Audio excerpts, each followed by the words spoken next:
और खबर असरदार में सबसे पहले आपको लिए चलेंगे वाराणसी, जहां पहुंचे हुए हैं प्रधानमंत्री मोदी। काशी विश्वनाथ के दर पर प्रधानमंत्री पहुंचे हैं। तीसरी बार जीत और प्रधानमंत्री बनने के बाद ये पहली बार बाबा विश्वनाथ के द्वार।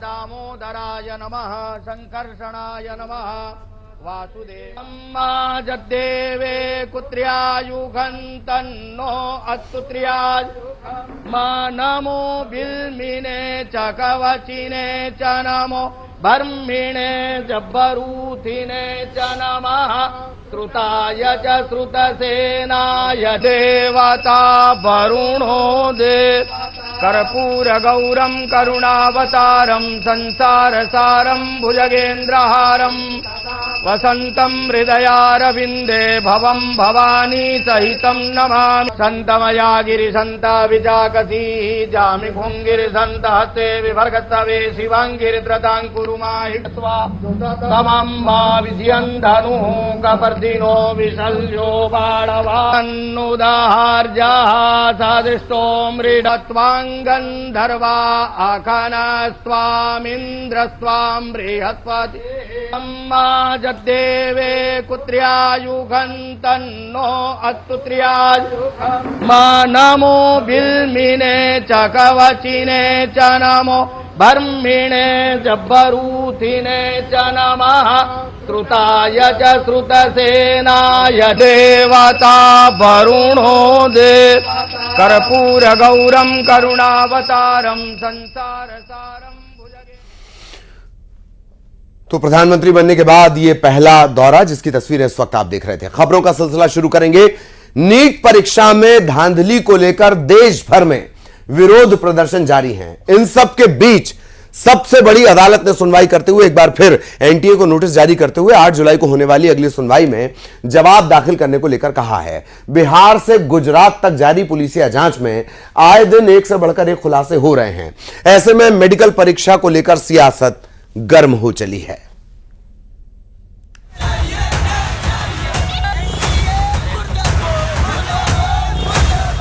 नीट मामले को लेकर मंगलवार को सुप्रीम कोर्ट में एक याचिका पर सुनवाई हुई। इस दौरान घोटाले की जांच करने वाली याचिका पर कोर्ट ने एनटीए के साथ ही केंद्र सरकार को नोटिस जारी किया है। देश की सर्वोच्च अदालत ने कहा है कि यदि 0.01% भी खामी मिली तो सख्ती से निपटा जाए। हम छात्रों की मेहनत को समझते हैं, उनकी शिकायत को नजरअंदाज ना करें। सुप्रीम कोर्ट ने एनटीए को 8 जुलाई को होने वाली अगली सुनवाई के दिन जवाब देने को कहा है। इस बीच नीट पेपर लीक मामले में बिहार पुलिस की आर्थिक अपराध इकाई जांच कर रही है। इस मामले में गिरफ्तार अभ्यर्थी से पूछताछ में बड़ा खुलासा हुआ है कि कैसे उनके नाम पर NHAI के निरीक्षण बंगले में कमरा बुक कर सेफ हाउस से नीट का प्रश्न पत्र छात्रों को देकर सवालों को रटवाया गया था। नीट पेपर लीक कांड की पूरी क्रोनोलॉजी समझ लीजिए, कब क्या हुआ। परीक्षा के प्रश्न पत्र का सौदा हुआ। प्रश्न पत्र के बदले 30 लाख के सौदा का आरोप लगा। सॉल्वर गैंग का गठजोड़ ऐसा कि 13 परीक्षार्थियों के रोल नंबर मिले। 4 परीक्षार्थी गिरफ्तार हुए। 9 परीक्षार्थियों से पूछताछ की तैयारी है। आरोपी इंजीनियर सिकंदर कुमार ने प्रश्न पत्र लीक कराने की बात कबूली। पटना को सेफ हाउस बनाया गया था। परीक्षार्थियों को एक जगह बुलाया गया था, उत्तर रटवाया गया। यही नहीं, सीधे एग्जाम सेंटर तक छोड़ा भी गया। इस बीच नीट पेपर लीक केस में सियासत भी जारी है। बिहार के डिप्टी सीएम सम्राट चौधरी कहते हैं कि किसी भी हाल में दोषियों को बख्शा नहीं जाएगा, जबकि केंद्रीय मंत्री जीतन राम मांझी ने कहा है कि छात्रों के साथ न्याय नहीं हुआ है। सरकार इसकी कड़ाई से जांच करा रही है। जिस तरीके से नीट की परीक्षा में जो गड़बड़ी हुई है, इस पर कानून बनाने का काम चल रहा है और बिहार में तो हम लोग इस पर कानून भी आदरणीय मुख्यमंत्री के नेतृत्व में नीट के जो लोग भी इस तरह के प्रस्फुटित लीक मामले में हैं, सब पे कार्रवाई करने का निर्देश दिया गया है। नहीं, इसमें भाजपा और कांग्रेस और महागठबंधन का मामला नहीं है। एक बात सही है कि नीट के परीक्षा में पेपर लॉक हुआ है, उसके अलावा बिहार में भी कई जगह हुआ है, लेकिन उस पर सरकार बहुत सख्त हुई है। देश की प्रतिष्ठित मेडिकल परीक्षा यानी नीट के पेपर लीक होने और गिरफ्तार अभ्यर्थियों के खुलासे ने पूरे सिस्टम में खलबली मचा दी है। परीक्षा रद्द कर इसकी सीबीआई जैसी एजेंसी से जांच कराए जाने की मांग देश भर में उठने लगी है। ऐसे में अब सुप्रीम कोर्ट की 8 जुलाई को होने वाली अगली सुनवाई पर सभी की नजर टिक गई है। Bureau report, news 18। इधर पीएम मोदी काशी के दौरे पर हैं। पीएम मोदी आज काशी में ही रात्रि विश्राम करेंगे। लगातार तीसरी बार पीएम पद की शपथ लेने के बाद पहली बार पीएम मोदी काशी पहुंचे, किसानों के सम्मेलन में शिरकत की। अपने संबोधन में कहा कि अपने किसान भाई बहनों का जीवन आसान बनाने के लिए हमारी सरकार प्रतिबद्ध है।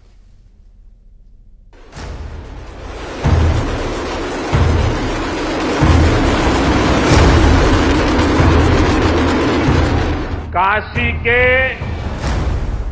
जनता जनार्दन के हमार प्रणाम। लगातार तीसरी बार प्रधानमंत्री बनने के बाद नरेंद्र मोदी पहली बार अपने संसदीय क्षेत्र वाराणसी पहुंचे। पीएम मोदी किसान सम्मान सम्मेलन में शामिल हुए। बाबा विश्वनाथ और मां गंगा के आशीर्वाद से काशी वासियों के असीम स्नेह से मुझे तीसरी बार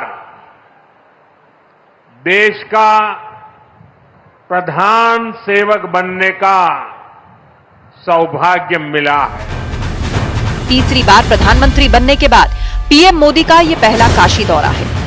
इस मौके पर पीएम मोदी काफी उत्साहित नजर आए। पीएम मोदी ने कहा कि उन्हें मां गंगा ने गोद ले लिया है और वो यहीं के हो गए हैं। अब तो मां गंगा ने भी जैसे मुझे गोद ले लिया है, मैं यहीं का हो गया हूं। सम्मेलन में पीएम मोदी ने किसान सम्मान निधि की 17वीं किश्त के तौर पर 20,000 करोड़ रुपए से ज्यादा की राशि जारी की। इसके बाद पीएम मोदी ने स्वयं सहायता समूहों की 30,000 से ज्यादा महिलाओं को कृषि सखी प्रमाण पत्र भी प्रदान किए। इस मौके पर उन्होंने कहा कि अब की बार सरकार ने हैट्रिक लगाई है। ये बहुत बड़ी जीत और विश्वास है। आपका विश्वास मेरी पूंजी है। भारत में 60 साल पहले हुआ था, तब से भारत में किसी सरकार ने इस तरह हैट्रिक नहीं लगाई थी। आपने ये सौभाग्य हमें दिया, अपने सेवक मोदी को दिया।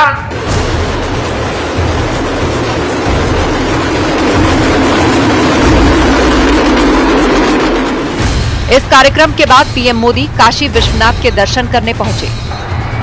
देर शाम पीएम मोदी दशाश्वमेध घाट पहुंचे और गंगा आरती में भी शामिल हुए।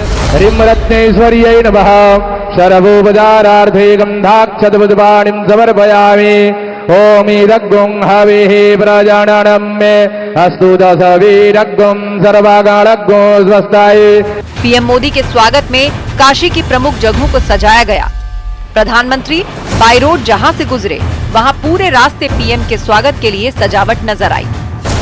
प्रधानमंत्री ने तीसरी बार उन्हें काशी से सांसद चुनने के लिए और पीएम पद की हैट्रिक के लिए काशी वासियों का आभार जताया है।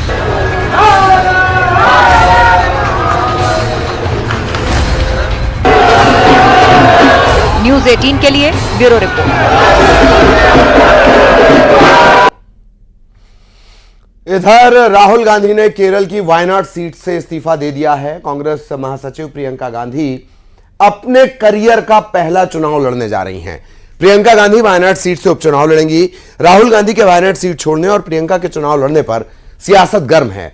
राहुल गांधी पर वायनाड को धोखा देने तक के आरोप लग रहे हैं।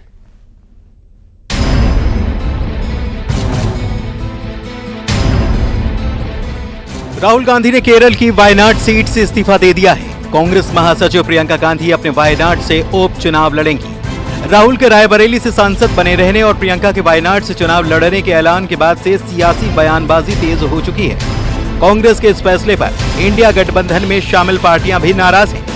इंडिया गठबंधन में कांग्रेस की पार्टनर सीपीआई ने कहा है कि ये कांग्रेस का वायनाड की जनता से अन्याय है।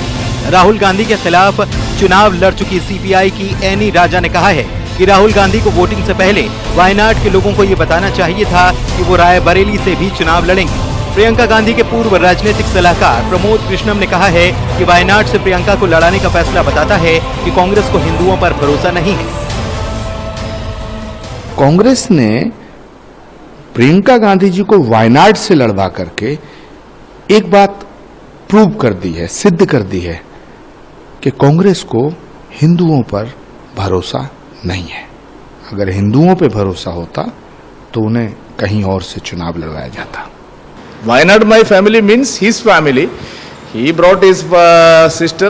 Now people are asking Vadra also will come there. So Congress party is always with one family, decision making family. They are even Congress President Garge ji was also not aware of this. No?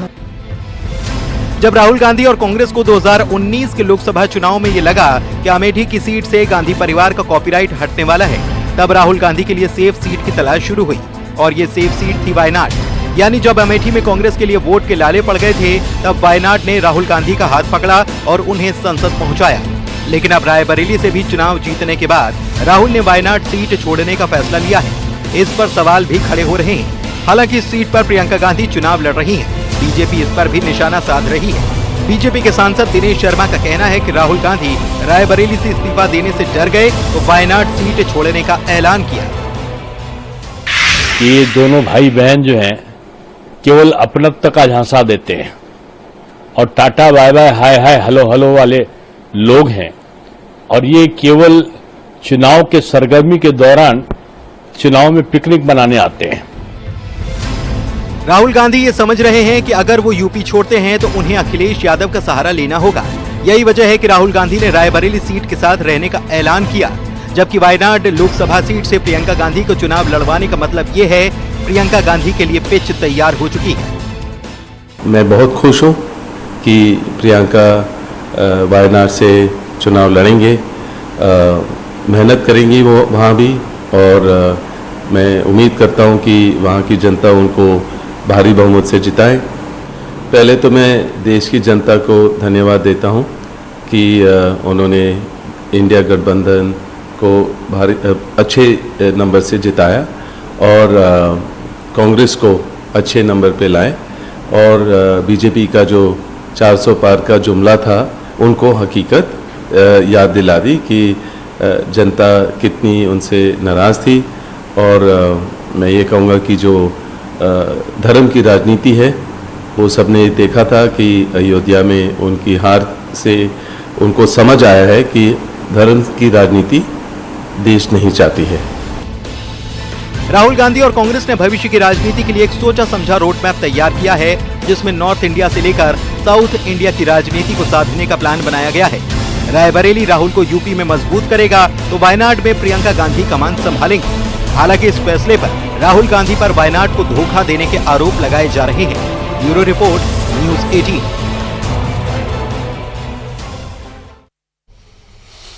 जून में गर्मी ऐसी है कि पूरा उत्तर भारत झुलस रहा है। दिल्ली वालों के लिए तो सावधान करने वाली खबर है। दिल्ली में 20 जून तक हीट वेव का रेड अलर्ट है। दिन के साथ साथ रात में भी गर्म हवाएं चलेंगी। 24 घंटे में यूपी बिहार में 119 लोगों की जान चले जाने की खबर है। हालांकि इसकी आधिकारिक पुष्टि नहीं हुई है। हालात यह है कि जम्मू मसूरी में तापमान 42 के पार पहुंच चुका है और हिमाचल प्रदेश के पहाड़ी इलाके चंबा, लाहौल स्पीति में लू का अलर्ट जारी किया गया है। इन सब के बीच 20 जून के बाद दिल्ली में बारिश की उम्मीद तो है, लेकिन उससे तापमान नीचे नहीं आने वाला। 20 जून के बाद भी तापमान 42 से 43 डिग्री बना रहेगा। मौसम विभाग का यह कहना है कि अगले 48 घंटे बाद एमपी में मानसून की एंट्री होने वाली है और इसके बाद दूसरे राज्यों में भी बारिश का सिलसिला शुरू होगा।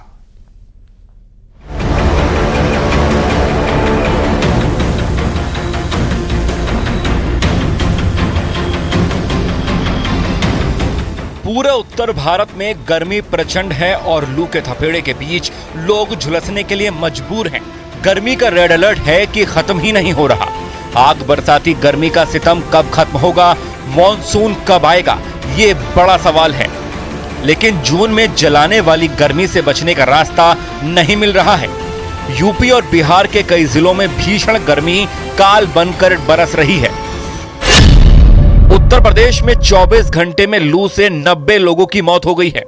हालांकि प्रशासन ने इसकी पुष्टि नहीं की है। प्रयागराज लगातार दूसरे दिन देश का सबसे गर्म शहर रहा। यहां तापमान 47 डिग्री के पार रिकॉर्ड किया गया। बिहार में सोमवार को लू से 17 लोगों की मौत हुई। बिहार के औरंगाबाद में सोमवार को तापमान 46.9 डिग्री रिकॉर्ड किया गया। दिल्ली में भी गर्मी का दौर लगातार जारी है। दिल्ली में हीट वेव का अलर्ट है। साथ ही चेतावनी दी गई है कि गर्म हवा 40 किलोमीटर प्रति घंटे की रफ्तार से बहेगी और रात में गर्म हवा का प्रकोप जारी रहेगा। इसीलिए सावधानी बरतने की जरूरत है। मौसम बहुत गर्म है, यहाँ पे बहुत ज्यादा बिहार से गर्म है। लेकिन हम अपने देश के जवान को देखें तो फिर सोचे जब वो खड़े रह सकते हैं धूप में तो हम लोग को गर्मी क्या लगे। पानी पी रहे हैं बट राहत नहीं मिल पा रहा, बहुत ज्यादा मतलब गर्मी है। पानी की 2-2 बोतल है। अच्छा। कम से कम 2-2 लीटर पानी पी चुका हूँ, फिर तीसरी बोतल लेके जा रहा हूँ। अब क्या करें, गर्मी इतनी है यहाँ पे क्योंकि यहाँ पे वातावरण ये प्रदूषण और एसी वगैरह यहाँ चलते रहते हैं तो उसका भी बहुत प्रभाव पड़ता है। मौसम तो बहुत गड़बड़ है, तापमान बहुत है, 50 लगता है गर्मी। इस बार की गर्मी में सबसे ज्यादा परेशानी इस बात की है कि तापमान सामान्य से 6 से 7 डिग्री ऊपर है। दिल्ली में भी इस बार औसत तापमान 42 डिग्री से 44 डिग्री के बीच रहा। इसीलिए सुबह हो, शाम हो या रात, झुलसती गर्मी से राहत नहीं मिल पाई। इसीलिए मानसून का बेसब्री से इंतजार किया जा रहा है। मौसम विभाग के मुताबिक महाराष्ट्र, ओडिशा, आंध्र प्रदेश, पश्चिम बंगाल और बिहार के कुछ हिस्सों में मानसून के 4 दिन में पहुंचने की संभावना है। पश्चिम बंगाल और नॉर्थ ईस्ट के राज्यों में तेज बारिश का रेड अलर्ट जारी किया गया है। मॉनसून का भी एडवांस का जो स्थिति दिख रहा है हमें, ये जो एरिया है यानी कि आपका साउथ छत्तीसगढ़, उड़ीसा, बंगाल, झारखंड और बिहार, इन राज्यों में अभी अगले 3 से 4 दिन या 5 दिन तक हमें उम्मीद है कि मॉनसून एडवांस होने की संभावना है। और इसी के चलते हमारा हीट वेव का स्थिति भी थोड़ा कम होने की संभावना है, क्योंकि थोड़ा बहुत ईस्टर्लीज बंगाल की खाड़ी से आपका कोर हीट वेव जो जोन है उत्तर प्रदेश, बिहार, झारखंड वहां पर पेनिट्रेट कर रहे हैं। तो बिहार, झारखंड में आज के बाद से हमारा अलर्ट लेवल थोड़ा कम हो जाएगा। लेकिन मॉनसून आने से पहले गर्मी अपना प्रचंड वार नहीं छोड़ने वाली। 21 जून को तापमान फिर से बढ़ सकता है और ये 43 डिग्री तक पहुंच सकता है। सबसे डराने वाली खबर तो पहाड़ों से है। गर्मी से बचने के लिए लोग पहाड़ों पर भाग रहे हैं, लेकिन वहां भी लू के थपेड़े टॉर्चर कर रहे हैं। हिमाचल प्रदेश के चंबा, लाहौल स्पीति में लू का अलर्ट है। शिमला शहर में 2014 के बाद दूसरा सबसे अधिक तापमान दर्ज किया गया। शिमला में भी लोग गर्मी से परेशान हैं। हिमाचल प्रदेश में ज़्यादातर जगह हीट वेव चली हुई है, सिर्फ चंबा, लाहौल स्पीति और किन्नौर डिस्ट्रिक्ट को छोड़कर। कल मैं शिमला शहर की बात करूंगा तो शिमला सिटी में 2014 के बाद सेकंड हाईएस्ट टेम्परेचर रिकॉर्ड किया गया। 18 तारीख के बाद आइसोलेटेड टू स्कैटर्ड रेनफॉल होने की संभावना है। जयपुर में भी उमस और लू के थपेड़ों का हाहाकार है। आसमान से बरसती आग से बचने के लिए जयपुर में अब लोग हवन और यज्ञ कर रहे हैं।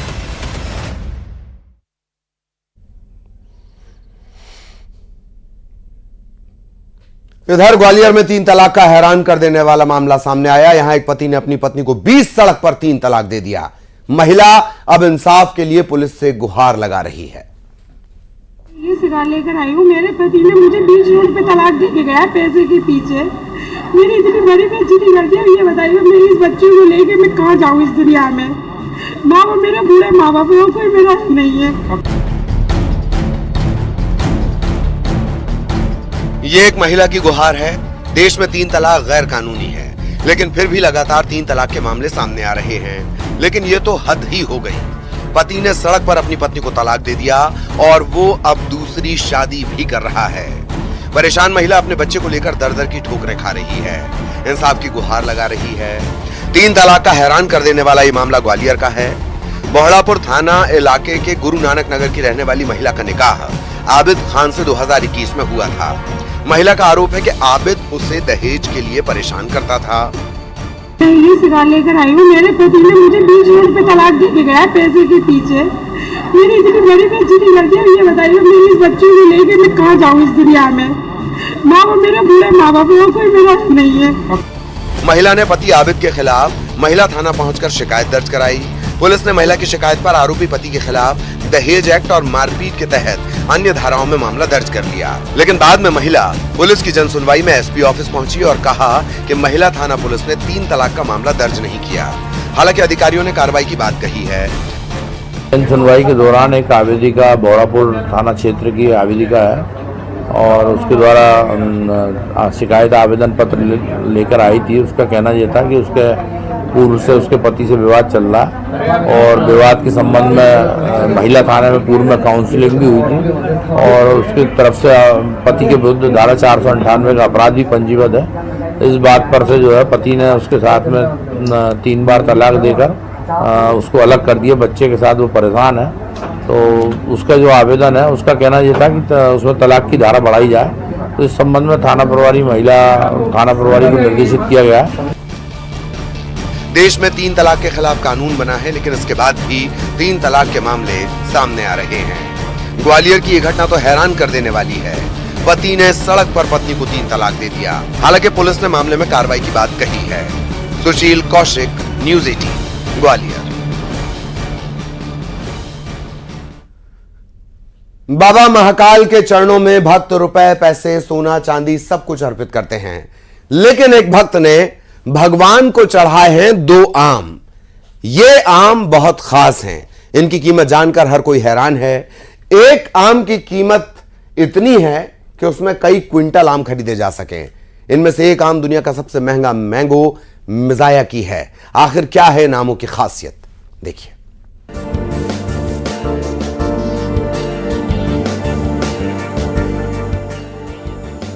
रुपए, पैसे, सोना, चांदी, बाबा महाकाल के चरणों में भक्त क्या क्या अर्पण नहीं करते। जबलपुर के एक भक्त ने बाबा को चढ़ाए हैं 2 आम। लेकिन आप आम की क्वांटिटी पर मत जाइए। इन आमों की क्वालिटी और कीमत जानकर आप भी हैरान रह जाएंगे। संकल्प सिंह परिहार नाम के भक्त ने बाबा महाकाल को 2 आम अर्पित किए हैं। इनमें से एक आम की कीमत है 90,000 रुपए और एक आम की कीमत 18,000 रुपए है। आम के सीजन में इतने रुपए में कई क्विंटल मैंगो तो मिल जाएंगे। तो भला ये कौन से आम है जो एक की कीमत 90,000 रुपए है? दरअसल ये कोई साधारण आम नहीं, दुनिया की सबसे महंगी आम मियाजाकी है। और 18,000 वाली आम ऑस्ट्रेलिया की R2E2 आम है। ये आम क्यों आम नहीं है, इसके बारे में भी बताएंगे। लेकिन पहले जरा भक्त से जानते हैं आखिर क्यों उन्होंने बाबा महाकाल को आम अर्पित किए। महाकाल बाबा को हमारे यहाँ बगीचे में जो महाकाल बाबा की कृपा से मियाजाकी जो जापान का बहुत ही फेमस आम है और R2E2 ऑस्ट्रेलिया का आम है, वो अर्पण करने आए हैं। प्रथम आम हमारे यहाँ का बाबा को ही अर्पित किया जाता है। बाबा की कृपा से ही बगिया में आम चल रहे हैं। तो आज यहाँ पर बाबा को अर्पण करके सबको नमन करता हूँ। जय श्री महाकाल। तो सुना आपने, इसलिए अपने बगिया की पहली आम बाबा महाकाल को अर्पित की है। इन्होंने अपने बगीचे में ही जापान की मियाजाकी और ऑस्ट्रेलिया की R2E2 आम उगाई है। इनका कहना है कि बाबा की कृपा से ही इनकी बगिया में आम होते हैं और यही वजह है कि ये पहला आम बाबा को अर्पित करते हैं। आइए अब ये जानते हैं कि आखिर क्यों इतने महंगे हैं ये आम। बात अगर मियाजाकी आम की करें तो ये दुनिया का सबसे महंगा आम है। जापान के मियाजाकी शहर में उगाए जाते हैं। गर्म और धूप वाली जलवायु के लिए जाना जाता है मियाजाकी। तेज धूप और हल्की बारिश में बैगनी रंग का हो जाता है ये आम। 3 लाख रुपए किलो तक बिकता है मियाजाकी आम। बेहद मुश्किल है मियाजाकी आम को उगाना। मियाजाकी में होते हैं antioxidant, beta carotene, folic acid. Miyazaki की तरह RTE2 की बहुत डिमांड है। ऑस्ट्रेलिया का ये आम भी बहुत ही महंगा बिकता है। यूं तो भारत में कई किस्म के आम मिलते हैं जो दुनिया में मशहूर हैं, लेकिन मियाजाकी आम की बात ही अलग है। अजय पटवा, न्यूज़ 18, उज्जैन। और इसी के साथ इस बुलेटिन में इतना ही। खबरें जारी रहेंगी।